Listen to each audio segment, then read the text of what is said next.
Good morning, good afternoon, and even good evening for those who are just joining us.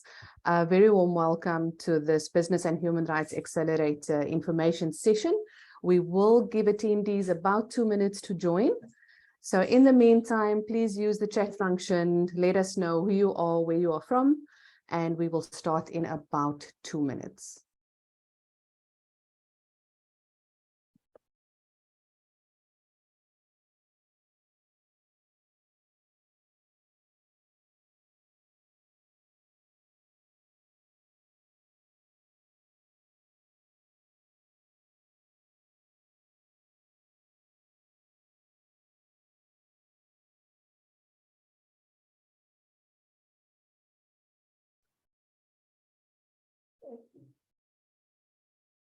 Hi to Switzerland. We have London, Istanbul, Maria from Germany.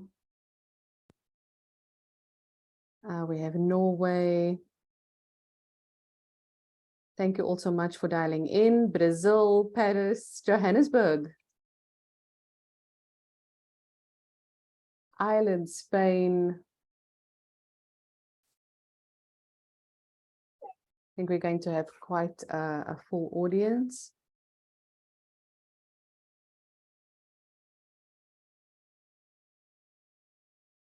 Fantastic to see all of you.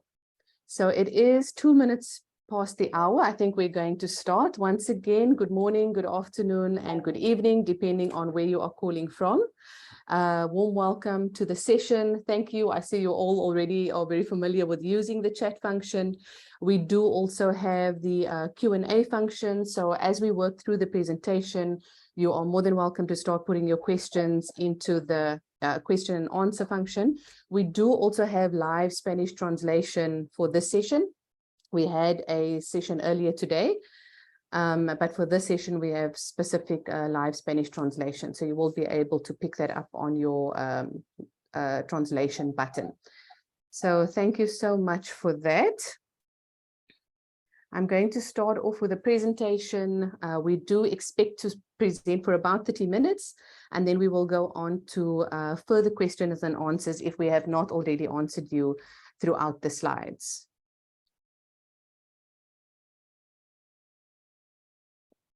So today's presenters is myself. I am Nicole Solomons. I'm leading the Business and Human Rights Accelerator for the UN Global Compact.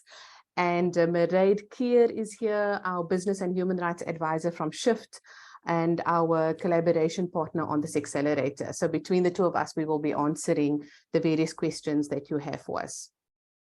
I'd like to start off with the agenda. We will look at an overview of the accelerator, and then, as I said, we'll open for questions. So you're welcome to start putting those in the Q&A function. So firstly, let's look at where we are on human rights. We know that human rights is at risk globally. There are many stats to prove that. And just a few of them here, looking at 1 in 10 children subject to child labor, almost 25 million people trapped in forced labor. Looking at women's economic empowerment, I think we've seen this number before, 267 years to achieve equality in terms of women economic empowerment. Looking at 7,500 people per day dying of unsafe and unhealthy working conditions, and really just hundreds of millions of people suffering from discrimination in the workplace. So if we look at the business and human rights landscape, and we look at what Global Compact participants are saying, over 90% are reporting having human rights policies in place. However, we can see that 18% of the UN Global Compact business participants report to actually conducting human rights impact assessments. We can see that 46% of all companies assessed failed to score any points under the corporate human rights benchmark due diligence indicators. So many indicators showing that business is not necessarily walking the talk. And this quote from the late Ragi is really the essence of the accelerator. No company that I know of has ever said, we don't respect human rights. My question was, how do you know that you respect human rights? And can you show that you do? Do you have systems in place that would allow you to back that claim? And as we work through what the Business and Human Rights Accelerator is, you'll see how we try to actually answer those questions. So at a very high level, the program is really here to support the overall objective of moving business from a global business community from policy to action to respect and support human rights by enacting an ongoing human rights due diligence process.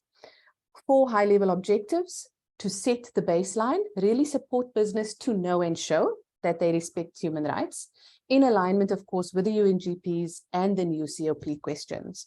We want to set the bar. We want to challenge business to evolve from risk to business only to risk to people approach. We want to close those coherence gaps and, of course, create greater impact by mobilizing business to move from policy to action. And then really importantly, also through these accelerators, we want businesses to connect and learn. So if you have best practice to share, join the accelerator and share those best practices with other organizations. And if you need to learn more, also join, because you can learn from businesses, learn from each other, and you'll see further through the format of the accelerator that there are those peer-to-peer learning sessions also included. So if we look at, as an organization, what you will learn and what the outcomes would be. In terms of what you will learn, it's really how to identify your responsibilities in respecting human rights and labor rights. These, of course, expressed in the Universal Declaration of Human Rights and the International Labour Organization's Declaration on Fundamental Principles at Work. We want to support business to establish an ongoing human rights due diligence process in line with international standards, and of course, be able to report and communicate your human rights due diligence journey in all of your reporting, but also specifically in the Global Compact communication on progress. And then as a business, what can you expect as the outcome once you have completed the accelerator? Well, really clarity over where you are as a company on this human rights journey, an understanding of what it takes to meet the expectations on the UNGPs, really around policy commitment, human rights due diligence, and remedy and grievance mechanisms. You will have tools to assess your salient human rights impacts. You will have a clear understanding of stakeholder engagement and how to go about it. And of course, guidance on developing the action plan. So we would hope that at the end of the accelerator, all of the companies that have participated would have an action plan to address their salient human rights issues. How would we go about this learning experience? So participants that come onto the accelerator, there's 3 ways that you will experience this learning. The first one is on-demand courses or e-learning courses. This you will do prior to any of the facilitated sessions, and this is really so that you have a foundation of the work that is to come. We will then move into large global deep dive sessions. These will be facilitated by our collaboration partners Shift. Here you will look at the technical aspects of human rights due diligence. Once we've done the global deep dive sessions, we will then move into these interactive facilitated sessions, peer learning sessions, where we will recap the technical aspects, but also then be able to talk to your peers and understand what are those barriers and challenges that organizations face, but also what are the best practices already out there. Also to mention that local networks may do additional sessions, specifically perhaps on local legislation and or other thematic topics around this area. Then, of course, there will be the working sessions. And this is where participants will use the tools and the resources that they have received and go back into the workplace and really work with those tools and resources to start developing that action plan and supporting their human rights due diligence process within the company. Of course, we will also take the opportunity to bring in other global experts to talk about different themed topics, and those will be regionally as well as nationally. So in terms of the program timeline, I'm going to hand over to Mairead for this.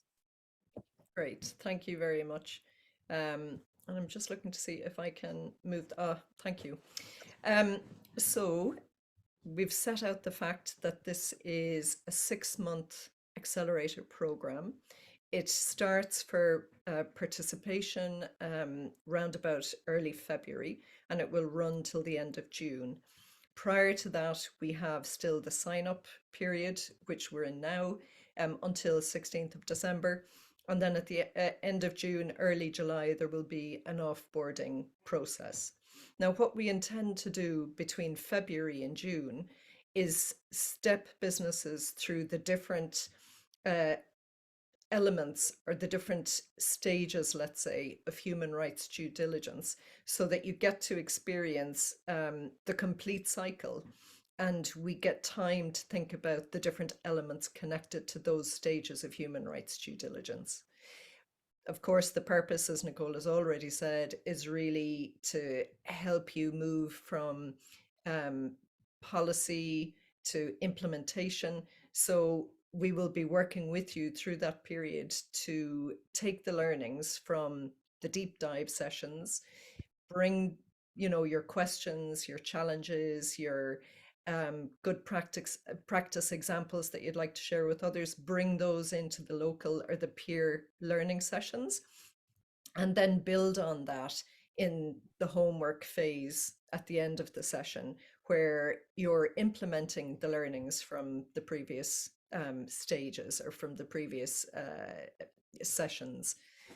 So that's really the intention. And as we said, begins in February and concludes in June. You will also have access to the e-learning modules that had previously been recorded and made available, and that covered the basis and the basics of the UN Guiding Principles in Human Rights Due Diligence. So they will also be available to you to review prior to attending the global deep dives, just to refresh your knowledge and information.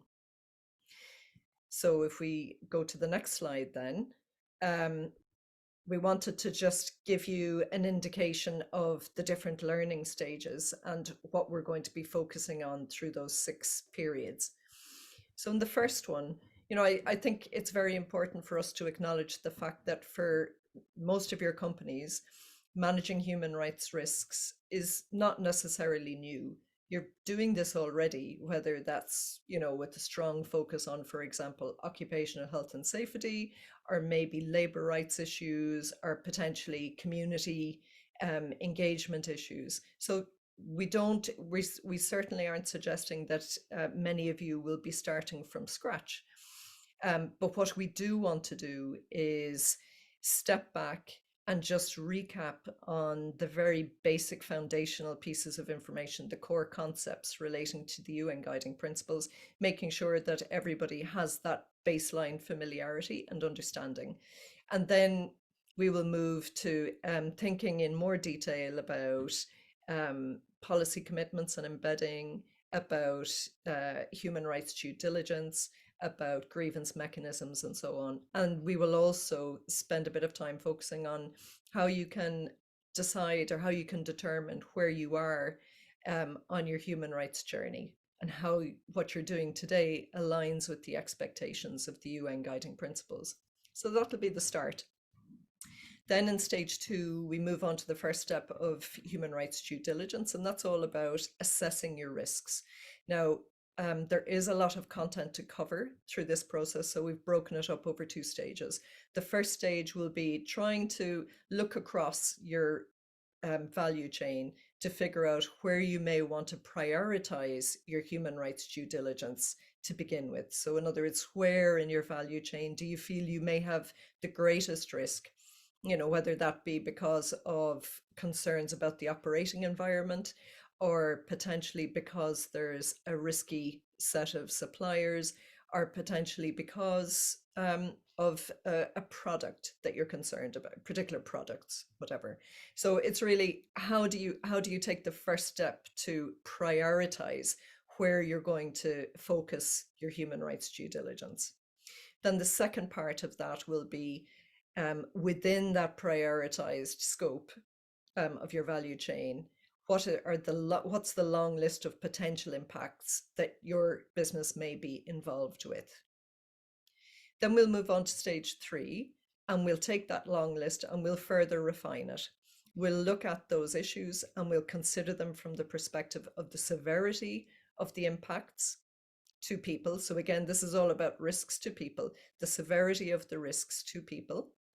And then we will look at the likelihood of the risks, and we will essentially distill a smaller list that's based on those risks that are most severe and most likely. And that's what we call salient human rights issues. Once we've done that, we'll then take the next step, which is to understand how the business is involved with each one of these salient human rights issues. And some of you may be familiar with the concepts of whether or not the business has caused the impact, the business has contributed to the impact, or indeed the business may be linked to the impact. But it's important to understand a business's involvement with the impact, because the involvement determines what you should do about it, or the actions that you should take. So we'll talk through all of that in stage 3. Then in stage 4, we move on to say, okay, now we're very clear about what our salient issues are. What do we now need to do about it? And so we'll talk through how you go about building an action plan, and also an action plan with a view to determining what meaningful metrics connected to the action plan could look like. Because this is all about getting to better outcomes for people. And at the end of the effort of taking actions to address certain issues, you want to know whether or not you are making effective advances, or you are indeed getting closer to better outcomes for people. So that's very much, the metrics piece is very much built into stage 4. In stage 5, then, we're going to take a look at stakeholder engagement. Stakeholder engagement, in other words, engaging with affected stakeholders, is a core component of the human rights due diligence process, and it's kind of built into every step of the HRDD cycle. So we'll spend some time looking at what we mean by stakeholders and how to go about meaningful engagement. We will also spend some time looking at communication. How should businesses speak publicly about how they're tackling their human rights risks, how they're managing particular issues, how they're communicating specific challenges,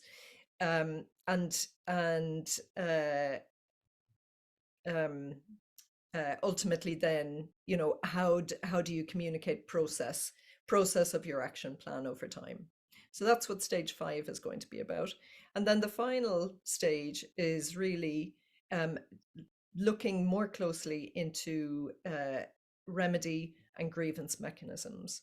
So grievance mechanisms are ways and processes by which people can flag that there is an impact, that they have been harmed by a business activity. And there are many different types of grievance mechanisms. So we're going to cover those, but we're also then going to speak about remedy. In other words, ways that a business can make right or can fix, in other words, put a person back into the situation they would have been in had the impact not occurred. So we're going to look at the different types of remedy and how businesses can go about preparing for remedy and are indeed enabling remedy. So that's what we want to cover through all of those 6 stages, and that essentially brings you to the key elements of the responsibility to respect human rights.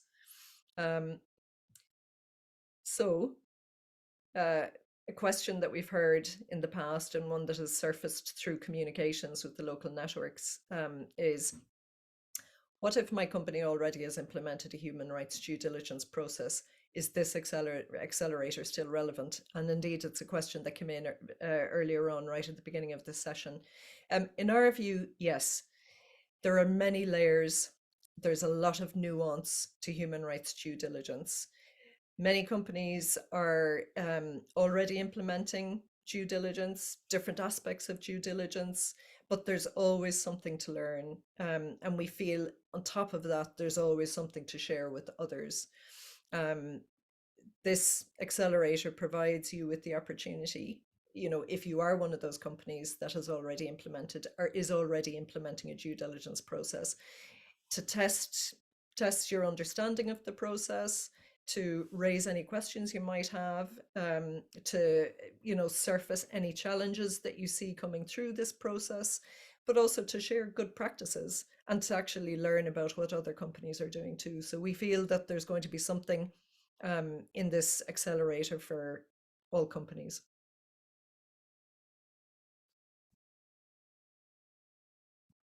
I'll pass back to you, Nicole. Thank you so much. So in terms of which local networks are going to be running the accelerator in 2023, there are many of them. As you can see here, I think there are 36 local networks in total. But besides those local networks that are running it, we will have a global track as well.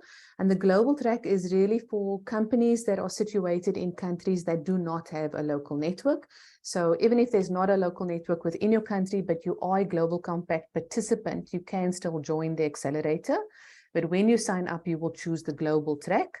Then there's also the Latin America track, and this is really most of the local networks in Latin America will be joining or combining to be one big track, and all of the facilitation in that track will be in Spanish. And then we will also have the Africa track. So the Africa track, again, for companies that are based in countries in Africa where the local network is not participating.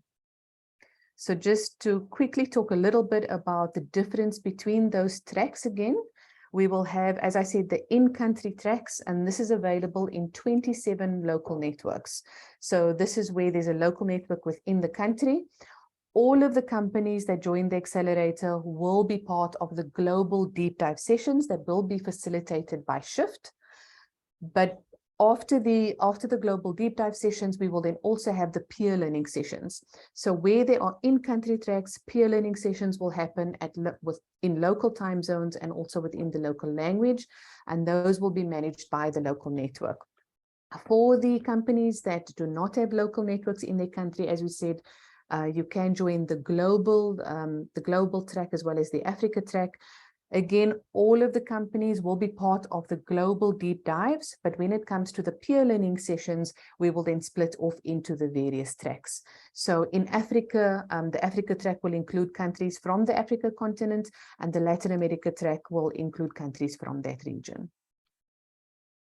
So who should participate? I saw a question in the Q&A, who should participate and what is the time commitment? So if we look at the recommended structure, there was also a question about how many participants. The participants, we do recommend 2 participants. And this is because, as Mairead said, there is a lot of work that is going to be going into the accelerator.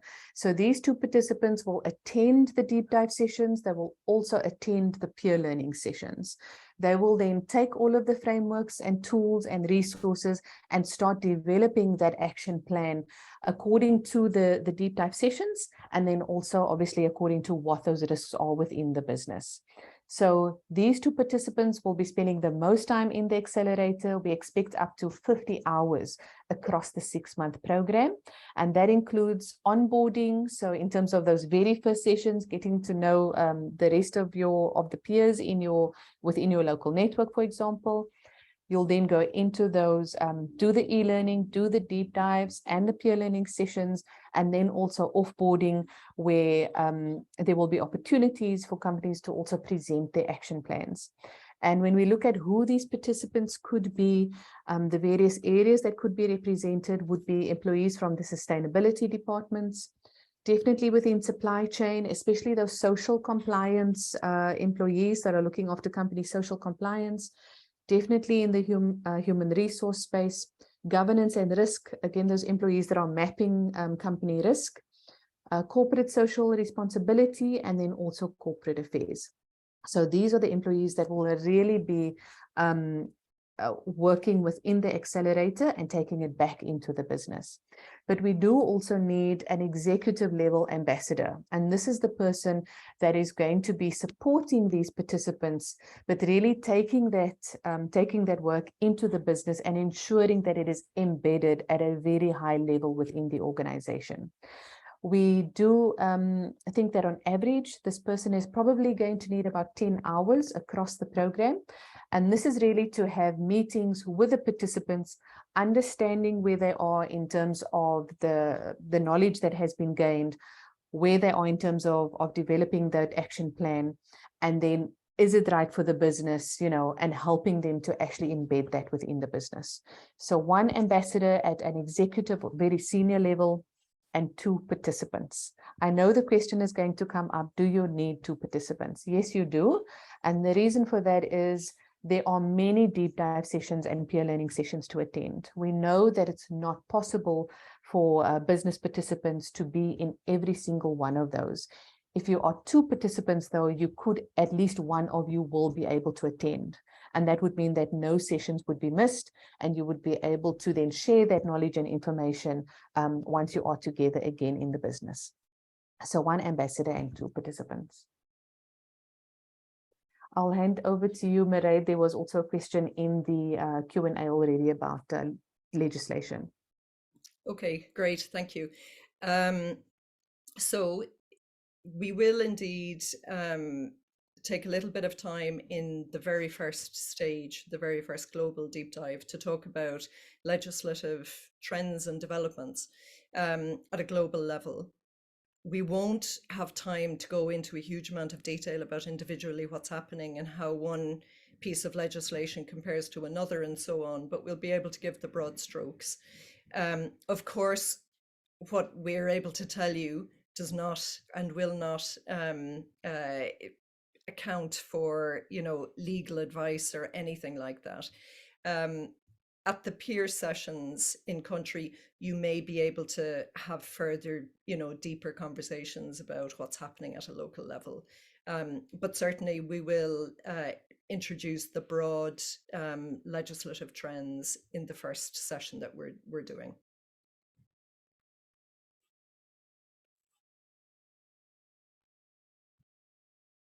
The next question, that's also for me. Thanks, Nicole. What's the benefit of combining companies from different sizes and sectors?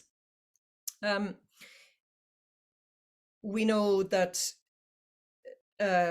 companies, as they look across their value chains, find a lot of, or encounter a lot of very systemic issues, you know, whether that's forced labor or child labor or, you know, whatever, but that many of these issues are consistent across sectors, across industries.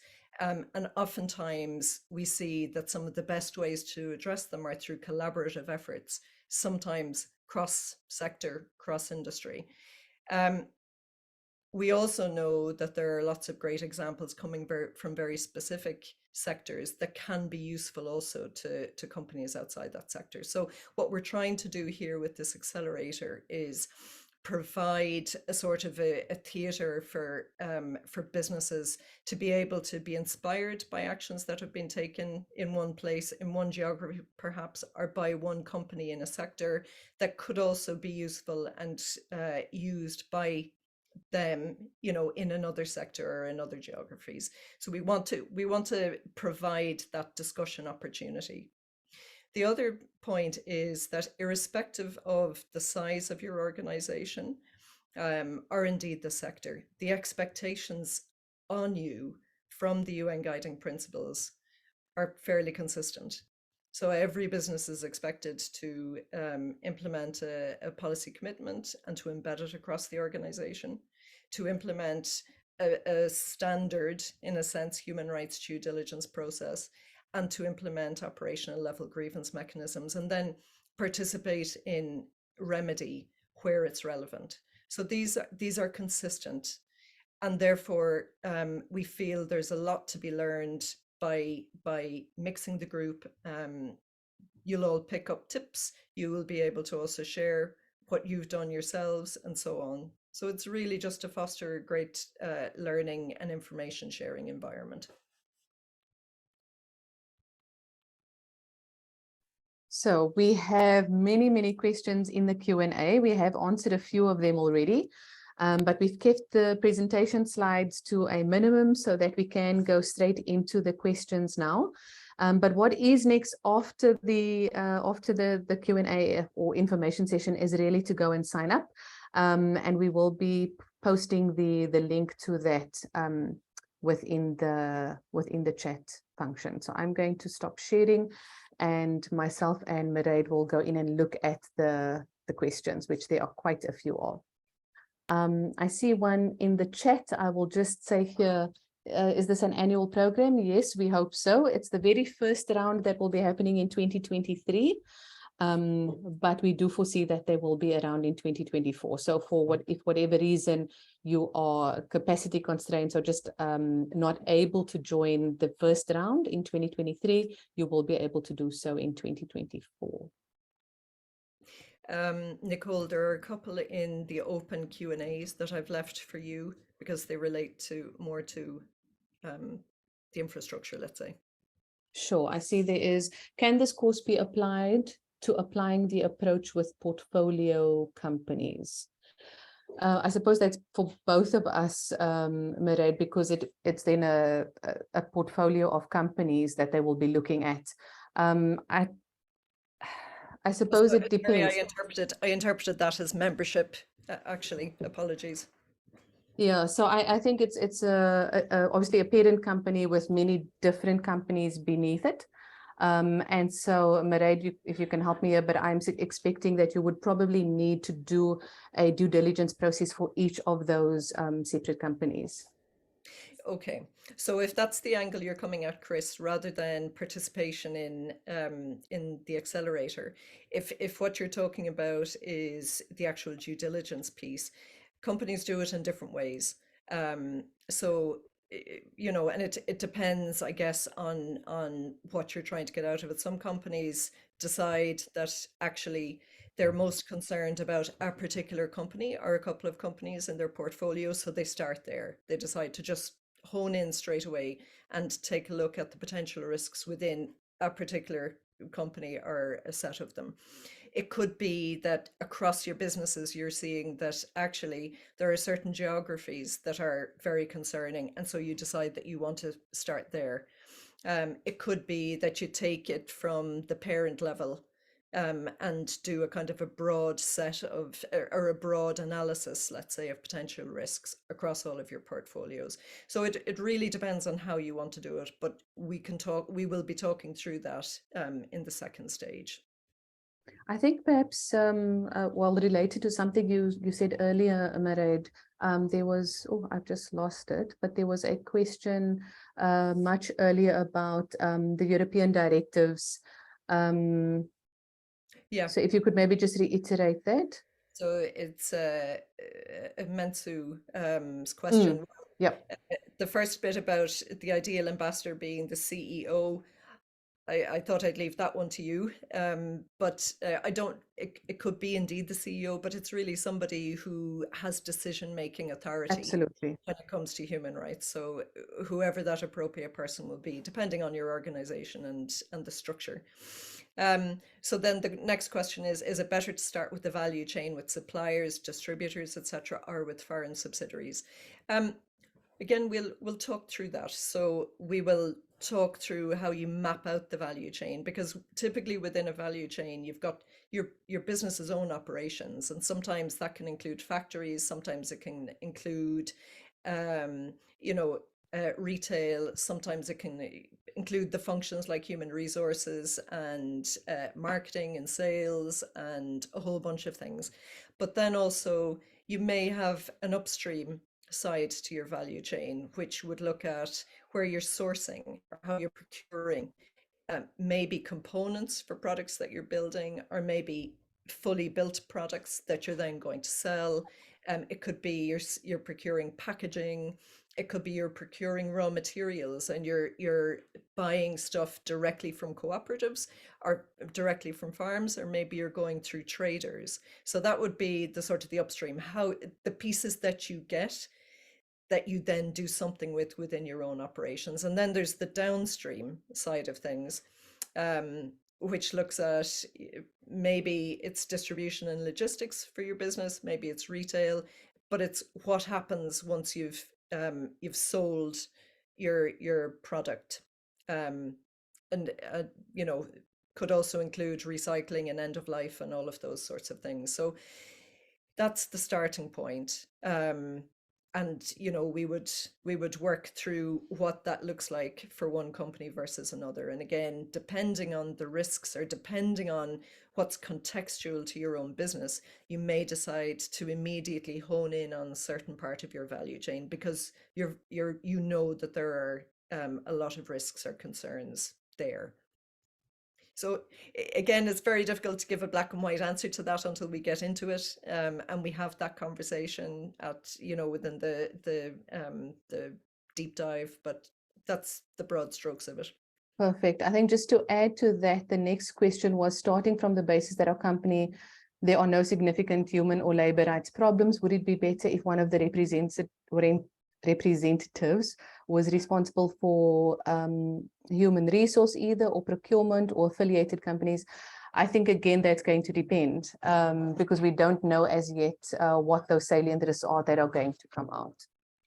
But I think also if you think about your business model and your business value chain, if really most of what you're doing is providing services within your organization, then yes, I would say someone from human resources.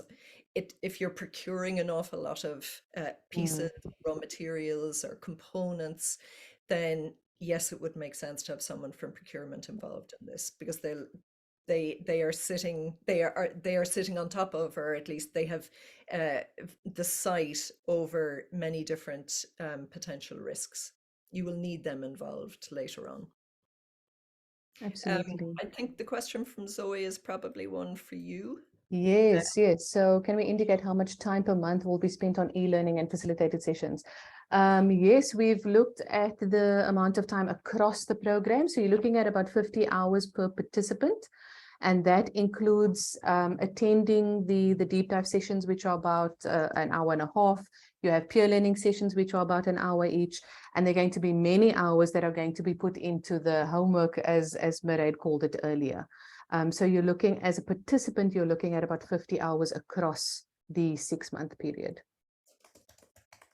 Eligibility criteria, especially on able to appoint 2 representatives. I think we've spoken quite a bit about the ambassador as well as the 2 participants. As Mairead was saying, depending on your type of business, what your value chain is. But at this stage, it is definitely 1 ambassador and 2 participants, because there has been a lot of questions about how many. There has also been a question about, can a participant also be the ambassador? Yes, that is possible. I think the reason why it's also differentiated at this stage is because we do expect it to be quite a lot of work for the participant. And so if the ambassador is at a level, they are at the executive level, but they can actually put the hours in to be a participant as well, that would be fantastic, but it's not usually the case. And so that's why we differentiate between the participants and the ambassador.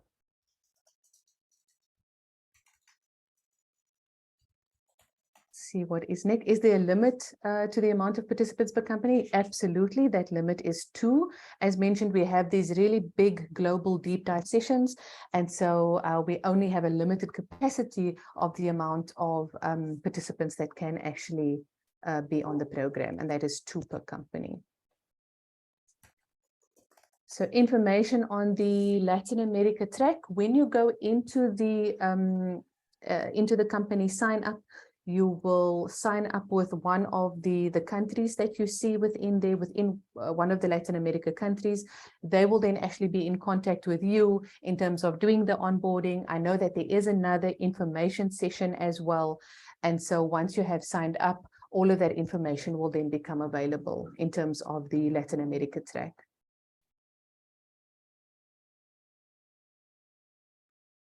I've answered the time commitment questions. I'm going to move past that one. Yeah, that question there about the global track containing the same content as the regular. I think you've just really absolutely. So all of the tracks and all of the local companies that join the accelerator will all have access to the same information. The global deep dives will be for all, and the peer learning sessions will then be facilitated by local networks, but the curriculum is exactly the same. The next question is, what's the key outcome for companies? The key outcome really is modeling the process of human rights due diligence, so that you are starting to understand and starting to put in place the key elements of the guiding principles that you will then continue to build on over the coming years.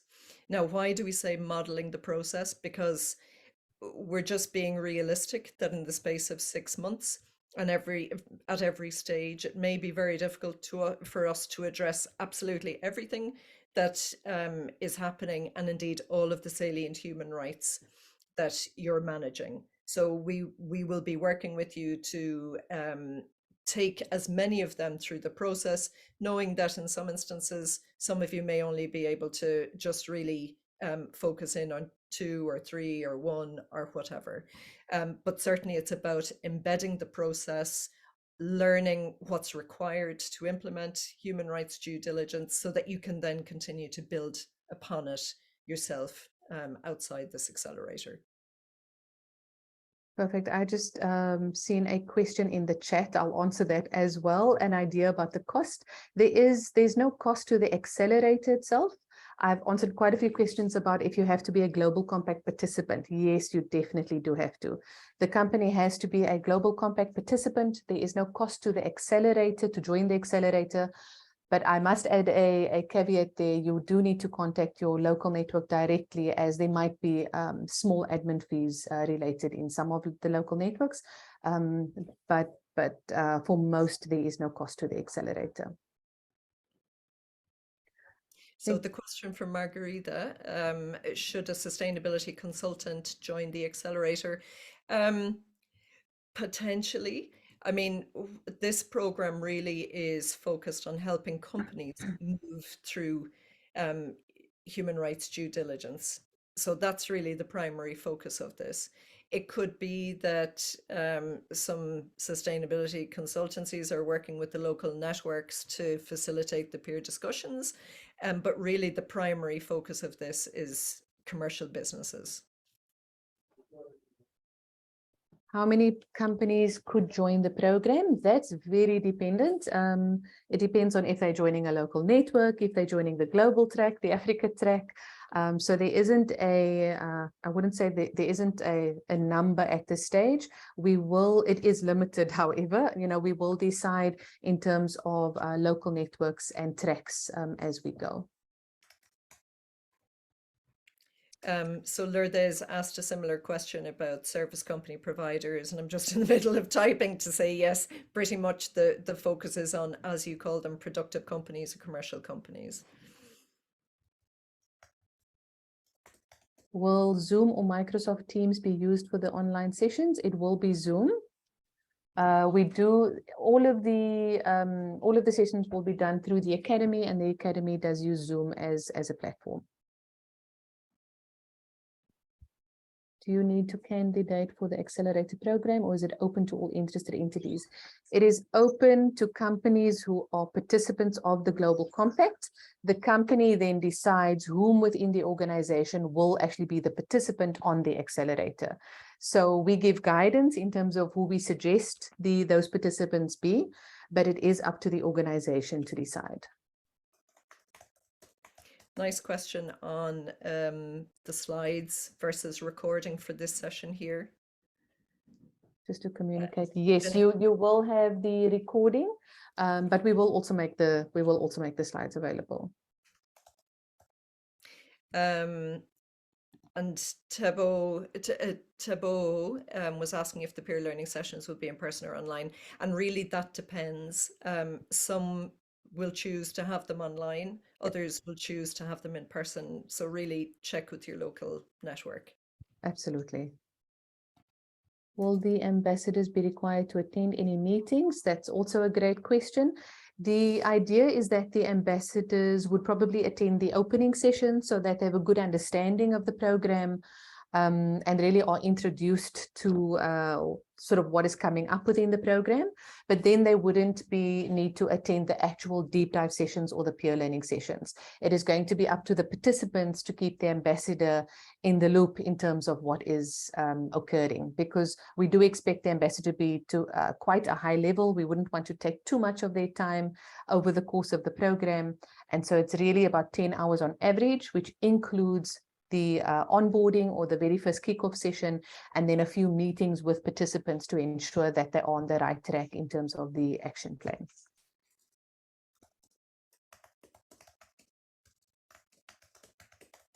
Are the peer sessions mandatory? That's an interesting question. That's really the reason why we have two participants. They are mandatory in the sense that we would like at least one of the participants to attend. But it won't be mandatory in terms of receiving the certificate at the end of the program. But we would want one of the two participants to attend, at least between the two of you, to attend all of the sessions. There's a question, is participation as an individual sustainability consultant allowed without UNGC registration? No, only UNGC participants are allowed to participate. So there is enough time. You're welcome to join the Global Compact so that you can participate in the accelerator in February. And a similar kind of question about timing, really, and joining the UNGC. Will any of the materials be available to SMEs who are not members, but provide materials or services to UNGC members? So they're not, yes. Yeah. So I think the only circumstance where the materials will be available, the materials are available to local networks, to delivery partners of local networks, as well as participants. So if you're not a Global Compact participant and you're not actively involved within the accelerator, as in offering a service to a local network, then it will not be available. What if your company is planning to join UN Compact next year? Can we still join the accelerator this year? I think I'll answer it for one last time. Only companies that are actively have joined the Global Compact will be able to. You're more than welcome to join in the next round if you haven't been able to join the Global Compact before we start the accelerator. Yeah. All right. Yeah. And another question similar to that came up: possible to obtain programs consent. So next year, hopefully, or the next time.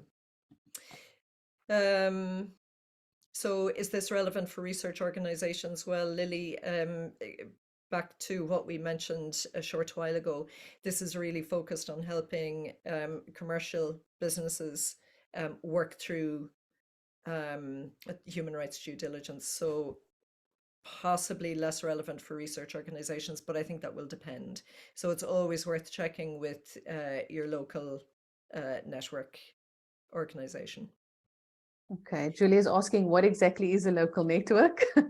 A local network is one of the Global Compact networks that are based in a specific country. So Julia, I'm not sure which country you are based in, but there most likely is a local network within your country. So what I would suggest is to go into the accelerator webpage link, which I'm sure that Michelle has posted.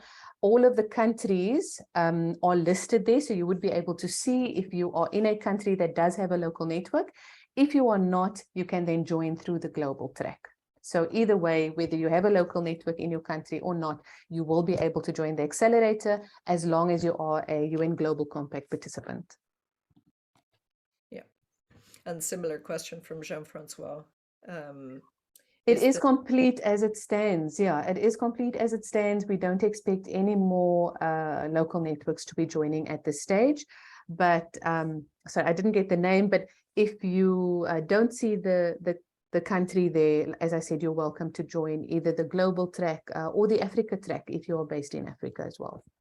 Yeah, and one more question just about local teams. Will the local teams have sessions in English? That really depends. It depends on your local chapter, so it would be best to check with them. Janine, do you think it's doable to attend when not having a lot of knowledge? And so I think, you know, you're talking about language barriers, having to use translations for specific words. Yes, this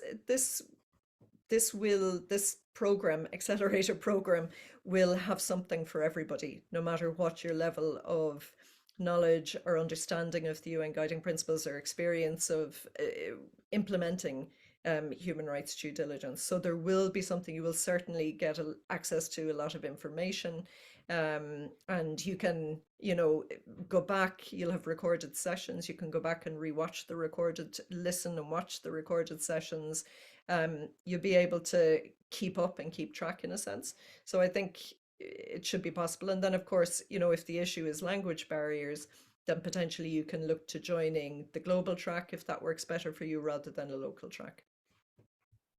Yeah, A number of people have asked about alignment with the OECD guidelines for multinational enterprises. I think it's a great question because a lot of companies hear a lot about it and hear about that rather than the UN guiding principles and so on. The OECD guidelines for multinational enterprises is a broader set of guidance for companies. You know, it focuses on things like tax, on corruption, on the environment. But in 2011, it also introduced a human rights chapter. That human rights chapter is aligned with the UN guiding principles. So when the UN guiding principles were anonymously, not anonymous, were endorsed in 2011, the OECD guidelines kind of mirrored the UN guiding principles and created a new chapter within the OECD guidelines. So, you know, if you are hearing us, and we will be talking about the UN guiding principles specifically because it's the global standard, but you'll know that that also mirrors what's sitting in the human rights chapter in the OECD guidelines. I think you have answered, Janine, in terms of the participation, but just to say that we do expect the workload to be quite a bit, and that's also why I answered earlier about the ambassador and the participant being separate people, because the participants will need to be attending the deep dives, attending the peer learning sessions, and then also working on that due diligence process and actually completing that action plan.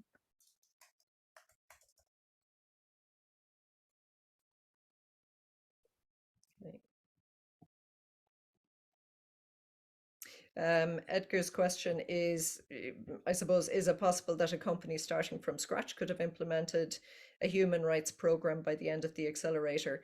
You would certainly have understood what the expectations are.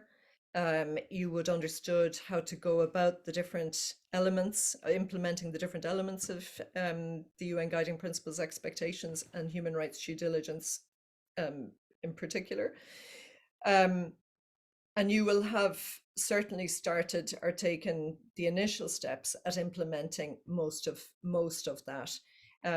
It's really down to the extent to which you are able to do the work in between each stage.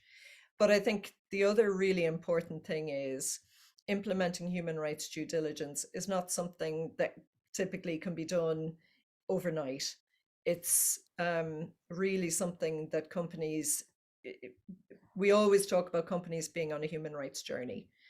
You start at the point at which you start, and you take steps to figure out what you need to do, and you begin to put in place the different foundational blocks, and then you build upon them over time. And building upon them over time really means iteratively, on an ongoing basis, year over year. So I think what you will have out at the end of it is certainly an understanding of what those building blocks are, and you will have started to put at least some of them in place. I think there's an interesting question about if the action plans will be checked, Mairead.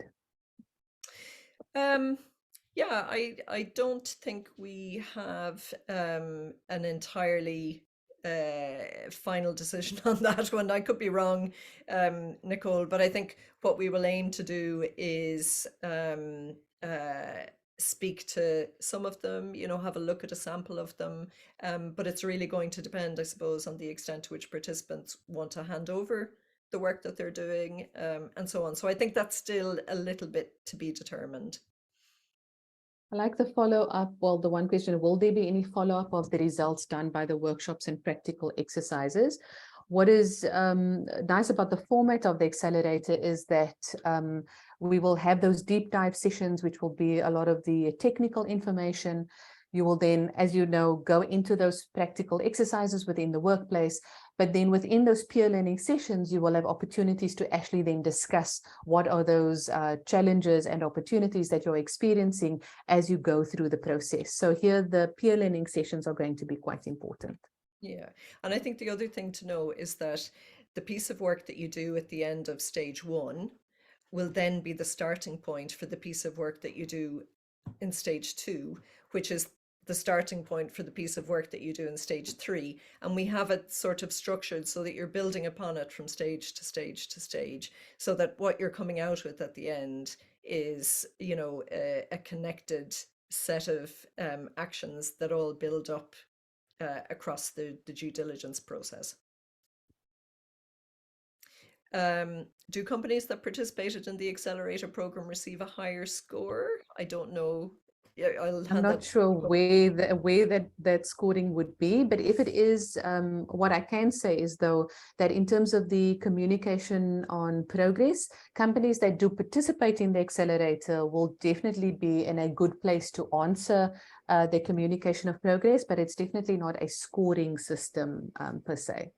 Yeah, and that possibly is where the other question is coming from. Will the program help reporting? I suppose it depends on what reporting you're speaking about. So if it's the UNGC communication on progress, then yes, we'll certainly be showing how the new communication on progress aligns with the elements of the UN guiding principles. So once you have put in place all of the elements that sort of give you, or that implement a due diligence process, you'll also then have content that you'll be able to share through your communication and progress. But also, if your question was more about, public disclosure in general, sustainability disclosure, or CSR reporting or whatever, then yes, through the 5th stage, we'll be looking at what meaningful communication looks like. What are the elements that you need to include or build into a kind of a narrative about how you're managing your human rights risks that you can then use in your external and your public facing reporting. So we'll look at both of those.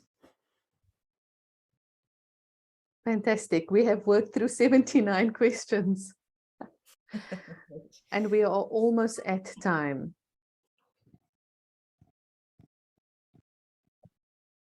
Let me just have a look at the chat if there is anything that we need to.